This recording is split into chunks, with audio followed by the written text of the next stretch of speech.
نحمدہ ونصلی ونسلم علی رسولہ النبی الکریم۔ ناظرین، روحانی کلینک کی طرف سے السلام علیکم ورحمۃ اللہ وبرکاتہ۔ ناظرین، آج کی گفتگو میں ان مریضوں کے لیے بہترین قرآنی عمل پیش کرنے کی سعادت حاصل کرتے ہیں جن مریضوں کو مرگی کا دورہ ہوتا ہے، مرگی کا اٹیک ہوتا ہے، ڈاکٹروں نے تشخیص کر دیا یا عاملین نے یہ تشخیص کر دیا ہے کہ اسے مرگی کا مرض ہے، وہ عورت ہو یا مرد۔ اس کے لیے یہ ہمارا عمل انشاءاللہ خوب فائدہ مند ثابت ہوگا۔ اس عمل کی برکت سے مریض یا مریضہ شفا یاب ہو جائیں گے۔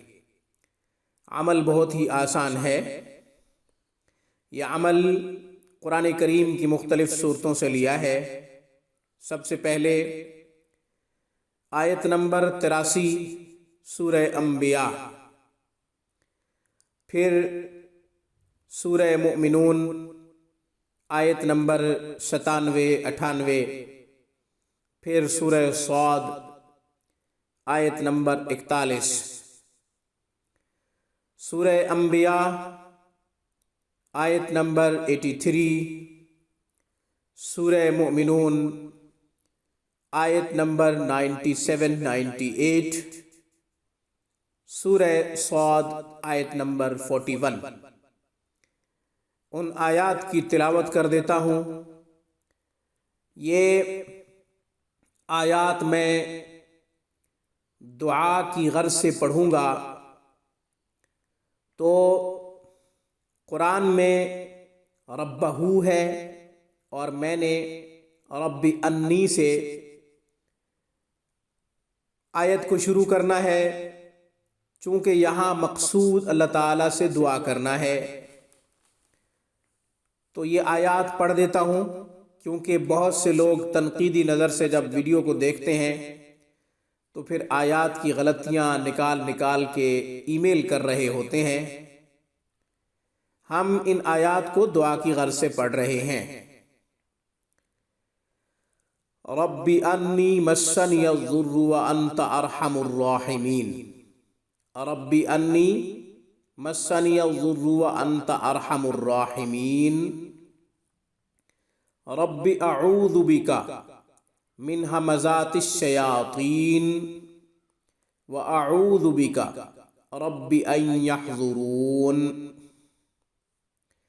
رب انی مسنی الشیطان بنصب وعذاب، رب انی مسنی الضر وانت ارحم الراحمین، رب انی مسنی الضر وانت ارحم الراحمین، رب اعوذ بک من ہمزات الشیاطین واعوذ بک رب ان یحضرون، رب انی مسنی الشیطان بنصب وعذاب۔ آیت نمبر 83 سورہ انبیاء، آیت نمبر 97-98، سورہ مؤمنون آیت نمبر 41، سورہ صاد۔ ان تمام آیات کو دعا کی غرض سے میں نے پڑھا ہے۔ آپ نے پانی پہ دم کرنا ہے 11 دفعہ پڑھ کے یا پھر 21 دفعہ پڑھ کے۔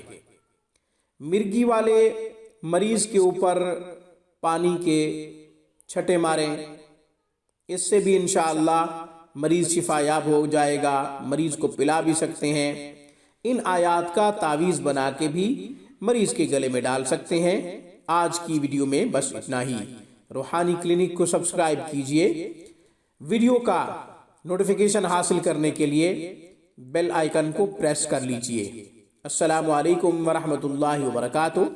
Thanks for watching my video. اللہ حافظ، اللہ نگہبان۔